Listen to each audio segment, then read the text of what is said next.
ओम नमः शिवाय। आज हमारा शिव पुराण का 41वां दिन, जिसमें हम 30वां अध्याय करते हैं। सती द्वारा योगाग्नि में शरीर को भस्म करना।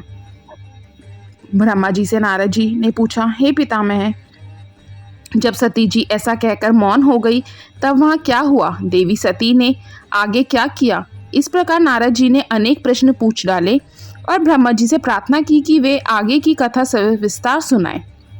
यह सुनकर ब्रह्मा जी मुस्कुराए और प्रसन्नतापूर्वक कहने लगे, हे नारद, मौन होकर देवी सती अपने पति भगवान शिव का स्मरण करने लगी। उनका स्मरण करने के बाद उनका क्रोधित मन शांत हो गया। तब शांत मनोभाव से शिव जी का चिंतन करती हुई देवी सती पृथ्वी पर उत्तर की ओर मुख करके बैठ गई। तत्पश्चात विधि पूर्वक जल से आचमन करके उन्होंने वस्त्र ओढ़ लिया। फिर पवित्र भाव से उन्होंने अपनी दोनों आंखें मूंद ली और पुनः शिव जी का चिंतन करने लगी। सती ने प्राणायाम से प्राण और अपान को एक रूप करके नाभि में स्थित कर लिया। सांसों को संयत कर नाभि चक्र के ऊपर हृदय में स्थापित कर लिया। सती ने अपने शरीर में योग मार्ग के अनुसार वायु और अग्नि को स्थापित कर लिया। तब उनका शरीर योग मार्ग में स्थित हो गया। उनके हृदय में शिवजी विद्यमान थे। यही वह समय था जब उन्होंने अपना शरीर त्याग दिया था। उनका शरीर यज्ञ की पवित्र योगाग्नि में गिरा और पल भर में ही भस्म हो गया। वहां उपस्थित मनुष्य सहित देवताओं ने जब यह देखा कि देवी सती भस्म हो गई है तो आकाश और भूमि पर हाहाकार मच गया। यह हाहाकार सभी को भयभीत कर रहा था। सभी लोग कह रहे थे कि किस दुष्ट के दुर्व्यवहार के कारण भगवान शिव की पत्नी सती ने अपनी देह को त्याग कर दिया। तो कुछ लोग दक्ष की दुष्टता को धिक्कार रहे थे, जिसके व्यवहार से दुखी होकर देवी सती ने यह कदम उठाया था।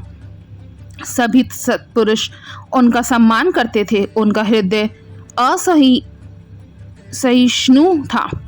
उन्होंने ऐसी महान देवी और उनके पति करुणा निधान भगवान शिव का अनादर और निंदा करने वाले दक्ष को भी कोसा। सभी कह रहे थे कि दक्ष ने अपनी ही पुत्री को प्राण त्यागने के लिए मजबूर किया है, इसलिए दक्ष अवश्य ही महानर्क में जाएगा और पूरे संसार में उसका अपयश होगा।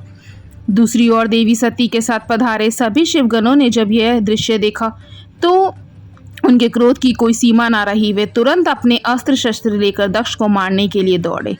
वे 60,000 पार्षदगण क्रोध से चिल्ला रहे थे और अपने को ही धिक्कार रहे थे कि यहाँ उपस्थित होते हुए भी हम अपनी माता देवी सती की रक्षा नहीं कर पाए। उनमें से कई पार्षद ने तो स्वयं अपने शरीर को त्याग कर दिया। बचे हुए सभी शिवगण दक्ष को मारने के लिए बड़ी तेजी से आगे बढ़ रहे थे।